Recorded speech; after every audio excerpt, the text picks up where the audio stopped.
Halo teman-teman, di video kali ini kami kelompok 1 akan menjelaskan materi tentang linguistik untuk memenuhi tugas UAS mata kuliah Ilmu Lughah wa Fiqhuha oleh dosen pengampu Ustadz Muhammad Yusuf Ahmad Hashim, LC.MA PhD, dan Ustadz Modolfin. Saya Amrina Rasyada dengan NIM 250208053. Perkenalkan, nama saya Kaila Izalina Ajibah dengan NIM 25020806068. Perkenalkan, nama saya Azalia Silvi dengan NIM 2502080047. Assalamualaikum warahmatullahi wabarakatuh. Perkenalkan, nama saya Anissa Nur Azizah. Saya dari program studi pendidikan bahasa Arab Fakultas Bahasa dan Seni. Di sini saya atas nomor induk mahasiswa 250208060. Perkenalkan, nama saya Amalia Sasabila dengan NIM 2502080066. Nah, materi yang pertama yaitu pengertian ilmu lughah wa fiqhuha. Yang pertama adalah ilmu lughah atau yang kita kenal sebagai linguistik. Secara sederhana, ilmu lughah adalah ilmu yang tugasnya mengkaji dan menganalisis struktur bahasa.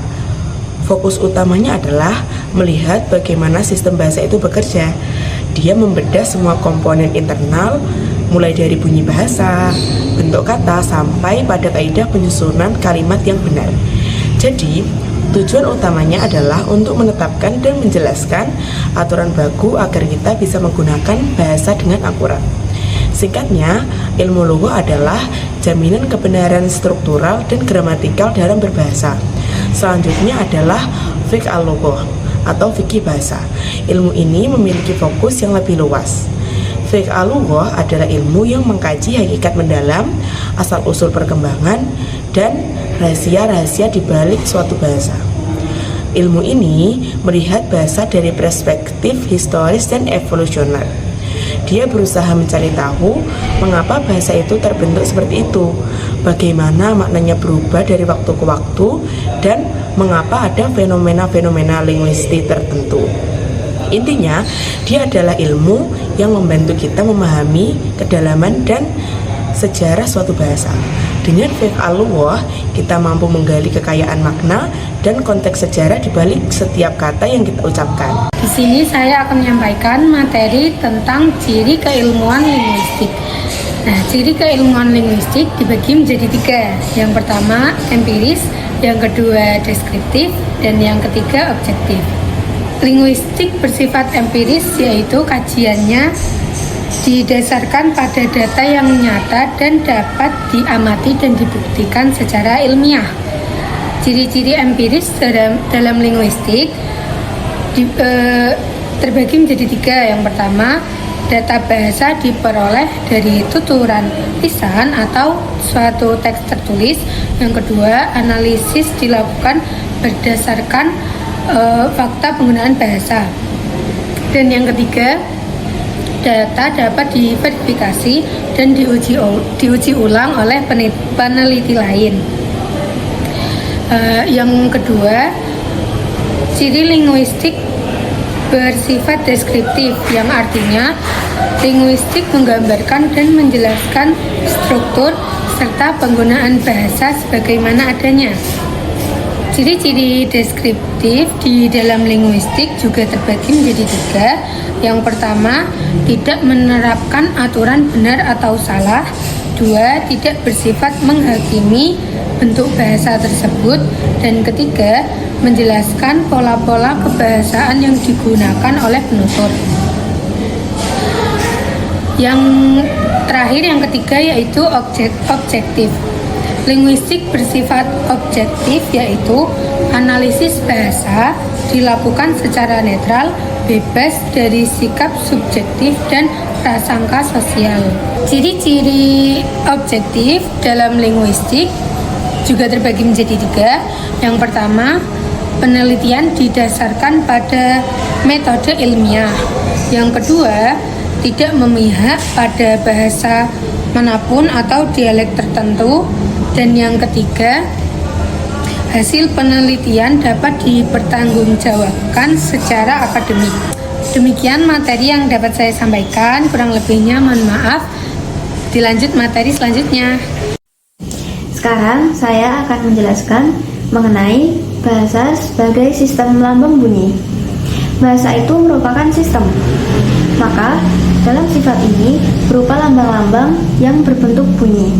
Artinya, lambang-lambang tersebut diwujudkan dalam bentuk bunyi yang biasanya disebut sebagai bunyi bahasa. Setiap lambang dari bahasa melambangkan sesuatu yang nantinya disebut sebagai konsep atau makna. Setiap ujaran bahasa pasti memiliki makna. Jika ada lambang yang tidak bermakna atau tidak memiliki konsep, maka lambang tersebut tidak bisa dinyatakan sebagai sistem suatu bahasa. Misalnya, kita membaca kata sapi, pasti kita membayangkan hewan berkaki 4 yang banyak dimanfaatkan oleh manusia. Demikian pula, jika kita menyebutkan kata rumah, pasti kita membayangkan suatu bangunan yang dijadikan tempat tinggal, tempat untuk berteduh, dan juga tempat untuk mengobrol bersama keluarga. Semua lambang bunyi yang memiliki suatu makna atau konsep dapat disebut sebagai lambang ujaran. Sehingga dapat disimpulkan bahwa satuan bunyi seperti kabel, cermin, kapas, dan lain-lain adalah bukti nyata dari lambang ujaran karena memiliki makna. Lambang ini membentuk sistem terstruktur di mana bunyi vokal dan konsonan menyatu menjadi satuan makna seperti morfem atau kata untuk menyampaikan ide. Sebagai alat komunikasi primer lisan, lambang memungkinkan integrasi sosial dan ekspresi konsep unik manusia. Lambang bunyi bahasa dapat bersifat konkret di alam nyata. Contohnya seperti bunga dan menara. Lambang konkret merujuk pada kata-kata yang menggambarkan objek nyata di dunia. Seperti pada kata bunga, yaitu tumbuhan yang beraroma dan berwarna, dan menara, yaitu bangunan yang tinggi.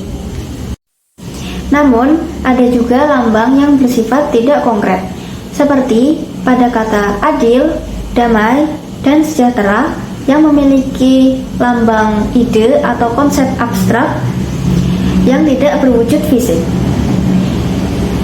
Karena bahasa itu bermakna, maka segala ucapan yang tidak memiliki makna tidak dapat diklasifikasikan sebagai bentuk bahasa. Bunyi bahasa yang bermakna itu terdiri dari satuan-satuan bahasa yang berwujud morfem, kata, frasa, klausa, kalimat, dan juga wacana. Kesimpulannya yaitu, bentuk-bentuk bunyi yang tidak memiliki makna bukanlah bahasa, karena fungsi dari bahasa yaitu menyampaikan ide, konsep, dan juga pikiran yang pasti memiliki makna. Di sini saya akan menjelaskan tentang pembagian linguistik. Jadi, pembagian linguistik itu ada dua. Yang pertama adalah mikrolinguistik, yang kedua adalah makrolinguistik. Kita mulai dulu yang mikrolinguistik. Apa sih mikrolinguistik itu?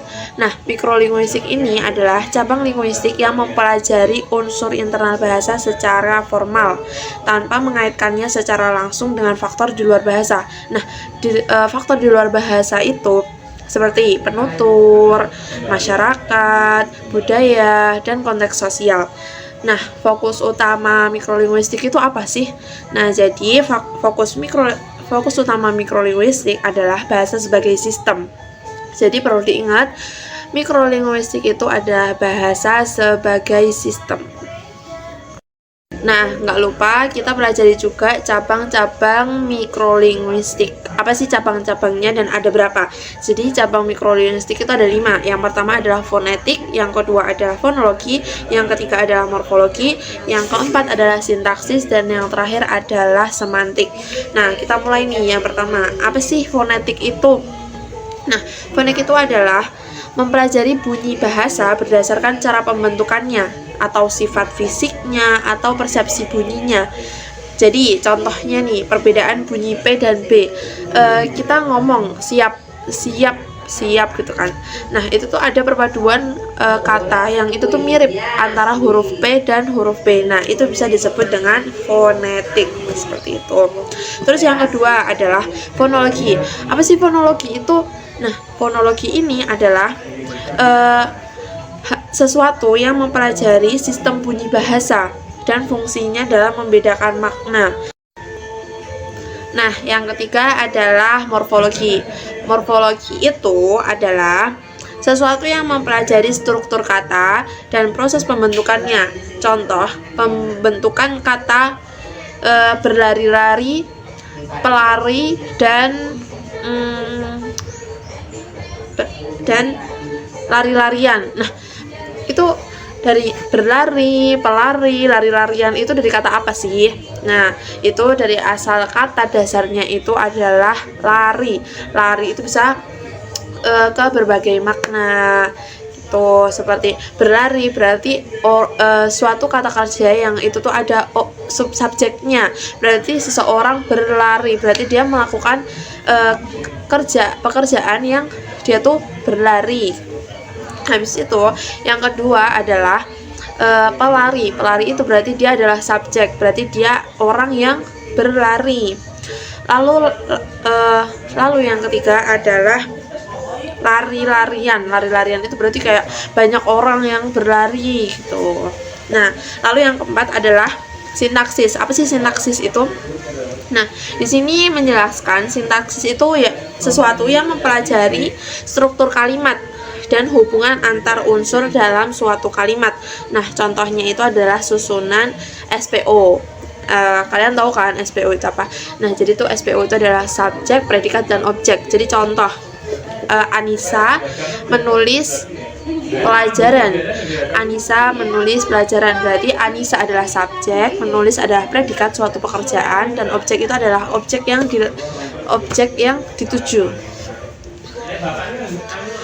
Bisa juga SPOK, Anissa menulis pelajaran di kelas, berarti di kelas itu adalah kata kerja, keterangan kerja ya.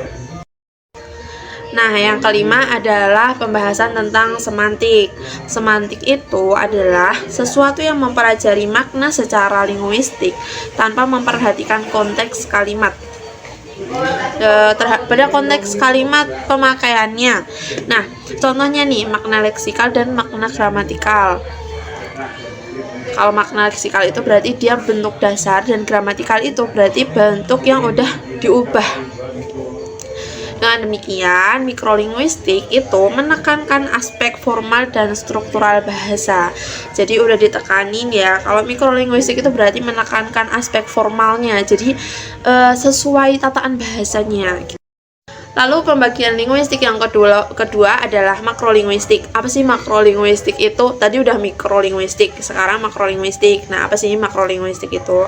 Nah, jadi makrolinguistik itu adalah cabang linguistik yang mempelajari bahasa dengan melibatkan faktor di luar bahasa. Dengan melibatkan. Kalau tadi itu tidak melibatkan, kalau sekarang itu melibatkan. Nah, melibatkan faktor di luar bahasa seperti penutur yang kayak tadi, masyarakat, budaya, psikologi, dan situasi pemakaian bahasanya.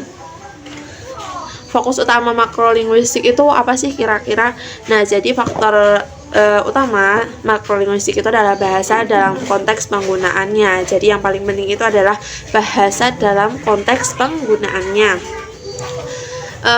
Terus kita belajar cabang-cabang linguistik. Nah, cabang-cabang makrolinguistiknya itu apa sih? Nah, yang pertama, ada berapa dulu? Nah, ada berapa? Sama ya, cabang makrolinguistik itu ada 5. Nah, yang pertama itu adalah sosiolinguistik, yang kedua adalah psikolinguistik, yang ketiga adalah pragmatik, yang keempat adalah antropolinguistik, dan yang ketiga adalah etnolinguistik. Nah, kita bahas dari yang pertama. Yang pertama adalah sosiolinguistik. Sosiolinguistik itu adalah sesuatu yang mempelajari hubungan antara bahasa dan masyarakat. Nah, contohnya nih, variasi bahasa berdasarkan usia, berdasarkan status sosial, dan berdasarkan situasi formal dan non formal. Nah, contohnya. Nah, contoh sosiolinguistik, contohnya aja nih dari anak Jawa-Jawa. Mesti kan ngomong sama orang tua, ngomong yang lebih tua, itu kan ngomong kayak ngapunten Bu, kula badhe ngeten ngene iki ngersake mboten. Nah, gitu. Nah, tapi kalau semuanya sama teman sendiri, itu kan masih kita lebih kasar ya. Kita lebih bahasa itu mana suka loh, mana suka. Jadi kita tuh ngomong sama teman, aku mau kayak gini, kamu mau enggak? Gitu. Tapi kan kalau sama orang tua tuh kayak ngapunten Bu, jenengan badhe ngersake niki mboten, gitu kan. Jadi itu bisa dari faktor sosial, faktor budaya, karena budaya Jawa itu terkenal lebih lembut kan. Terus habis itu jadi kayak antara orang tua dan antara teman sepantaran tuh kita tuh beda. Nah, jadi itu termasuk sosiolinguistik ya, yang bisa mempengaruhi sosial, bisa mempengaruhi usia, seperti itu. Lalu yang kedua ada psikolinguistik. Apa sih psikolinguistik itu? Nah, psikolinguistik itu adalah sesuatu yang mempelajari proses mental dalam pemerolehan, pemahaman, dan produksi bahasa. Contoh, bagaimana anak memahami bahasa pertama. Gimana sih anak memahami bahasa pertama? Nah, contoh bahasa pada anak itu adalah kayak dia terbiasa dari lahir itu kayak bunda gitu. Nah, jadi waktu dia apa-apa, dia ketakutan, dia seneng, dia sedih, dia tuh langsung kayak bunda, terus kayak dia kayak kaget lihat sesuatu bunda gitu.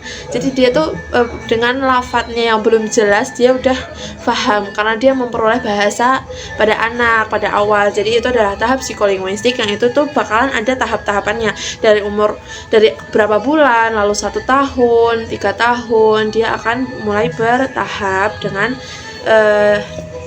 pelan-pelan. Nah, yang ketiga ada pragmatik. Nah, apa sih pragmatik itu? Nah, pragmatik di sini adalah sesuatu yang mempelajari makna ujaran berdasarkan konteks. Contohnya nih, makna implisit dalam tuturan. Panas sekali di sini. Orang akan paham nggak? Panas sekali di sini. Orang akan paham nggak kayak terus ngapain? Emang kalau panas emang ngapain? Nah, masih ada kan yang kayak gitu. Nah, padahal kita tuh harus mempelajari pragmatik. Nah, paham pragmatik ini kayak, oh dia kepanasan, aku buka pintunya, aku buka jendelanya, aku nyalain kipasnya. Jadi pragmatik ini itu bisa jadi sindiran karena dia bilang, panas banget di sini. Nah, jadi kayak dia menyuruh orang untuk kayak tolong dong bukain. Jadi itu adalah suatu maksud yang kayak dia tuh itu tuh ujaran dalam suatu konteks. Jadi kayak dia tuh mengatakan sesuatu yang dia tuh kayak membutuhkan aksi gitu loh. Jadi kayak maknanya tuh berbeda, nggak cuma sekedar ngomong, cuman ya kayak ya bisa sekedar ngomong tapi dia juga mempunyai maksud lain. Dan orang-orang itu mesti mikirnya beda, kayak dia ngapain dia kok bilang panas, apa karena pakaiannya dia yang panas, apa karena cuacanya yang panas, apa karena pintunya yang ketutup, atau yang karena nggak ada kipasnya. Nah, jadi itu bisa pemahamannya itu berbeda-beda. Jadi kita harus paham pragmatik itu apa. Lalu yang keempat adalah antropolinguistik. Antropolinguistik yaitu mempelajari hubungan bahasa dengan budaya. Nah, nggak lupa juga sama tradisi masyarakat. Jadi itu berhubungan banget dengan antropolinguistik. Contohnya bahasa dan ritual adat. Bahasa dan ritual adat ya contohnya bahasa Jawa, dari kita ngobrol sama orang tua gimana, ngobrol sama anak sepantaran gimana, sama yang lebih muda gimana. Nah, itu juga berlaku sama adat-adat juga kayak gitu. Nah, terus yang kelima adalah antropolinguistik. Etnolinguistik. Nah, etnolinguistik itu adalah sesuatu yang mempelajari bahasa sebagai bagian dari identitas etnis dan kebudayaan. Nah, nggak jauh beda dari yang tadi. Diambil dari lima cabang linguistik ini, bisa diambil kesimpulan bahwa makrolinguistik itu menekankan fungsi bahasa dalam kehidupan sehari-hari. Nah, kalau tadi itu kan kalau mikrolinguistik itu tuh formal. Nah, kalau makrolinguistik itu tuh sebagai bahasa kehidupan sehari-hari. Jadi dia informal ya. Nah, terus setelah kita mengetahui tadi, apa sih perbedaan mikrolinguistik sama makrolinguistik? Pasti ada bedanya kan? Nah, yang pertama, aspek mikrolinguistik. Aspek mikrolinguistik itu fokus kajiannya, struktur interbahasa. Nah, kalau makrolinguistik itu tuh bahasa dalam konteks. Nah, kalau tadi di interbahasa, kalau ini tuh bahasa dalam konteks. Nah, diambil kesimpulannya, mikrolinguistik dan makrolinguistik itu merupakan dua pembagian utama dalam linguistik yang saling melengkapi. Jadi, nggak bisa kalau mikrolinguistik doang, makrolinguistik doang. Jadi harus mikrolinguistik dan makrolinguistik. Nah, mikrolinguistik itu mengkaji bahasa sebagai sistem, dan makrolinguistik itu adalah mengkaji bahasa sebagai alat komunikasi dalam kehidupan nyata, kehidupan sehari-hari. Nah, keduanya itu penting untuk memahami bahasa secara utuh, baik dari segi struktur maupun penggunaannya. Jadi, kalau mikrolinguistik itu lebih ke formal, kayak harus SPO, harus sopan, harus sesuai tata bahasa. Nah, kalau semuanya yang makrolinguistik itu berarti dia mana suka, kamu mau sama siapa aja, itu terserah kamu, karena dia informal, seperti itu. Nah, sekian dari aku. Maaf kalau semuanya ada tutur kata yang salah. Kurang lebihnya mohon maaf. Wassalamualaikum warahmatullahi wabarakatuh. Di sini saya akan melanjutkan pembahasan mengenai manfaat dari linguistik. Nah, linguistik itu sendiri adalah ilmu yang mempelajari bahasa secara ilmiah, mulai dari bunyinya, kata, kalimat, dan juga makna dan penggunaannya dalam kehidupan sehari-hari. Nah, ilmu linguistik ini memiliki banyak banget manfaatnya, terutama dalam bidang pengajaran bahasa, penerjemahan, dan juga penyusunan kamus. Nah, yang pertama ada manfaat linguistik dalam pengajaran bahasa. Dalam pengajaran bahasa, linguistik sangat membantu guru dan peserta didik.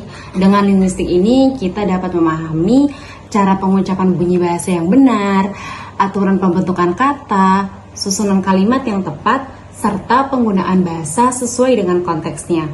Nah, hal ini membuat proses belajar bahasa menjadi lebih sistematis dan juga dapat mudah dipahami. Peserta didik tidak hanya sekedar menghafal saja, tetapi juga memahami mengapa sih bahasa digunakan seperti itu. Oleh karena itu, linguistik membantu meningkatkan kemampuan berbicara, membaca, menulis, dan juga menyimak. Lanjut ke pembahasan kedua, yaitu ada manfaat linguistik dalam penerjemahan. Nah, dalam bidang penerjemahan ini, linguistik berperan penting agar hasil terjemahan tidak salah makna. Seorang penerjemah perlu memahami yang pertama itu ada makna kata dan kalimat secara tepat, kemudian memperhatikan konteks budaya dan situasi, yang ketiga ada menghindari terjemahan yang salah atau kaku. Nah, dengan bantuan linguistik, penerjemah menjadi lebih akurat, alami, dan mudah dipahami, bukan hanya sekedar menerjemahkan kata demi kata saja, tetapi menyampaikan pesan yang sama dalam bahasa yang lain. Lanjut ke pembahasan terakhir, yaitu ketiga, manfaat linguistik dalam penyusunan kamus. Linguistik juga sangat bermanfaat dalam penyusunan kamus. Ilmu linguistik membantu penyusunan kamus dalam menentukan arti kata secara tepat, mengelompokkan kata berdasarkan kelas katanya, dan yang terakhir serta memberikan contoh penggunaan kata dalam kalimat. Dengan demikian, kamus yang dihasilkan menjadi lebih lengkap, jelas, dan juga sistematis, sehingga dapat digunakan oleh pelajar, guru, maupun masyarakat umum. Jadi kesimpulannya, linguistik ini memiliki peran yang sangat penting dalam kehidupan manusia. Melalui linguistik, bahasa dapat dipelajari, diajarkan, diterjemahkan, dan juga didokumentasikan dengan baik. Oleh karena itu, linguistik membantu kita menggunakan bahasa secara lebih efektif dan juga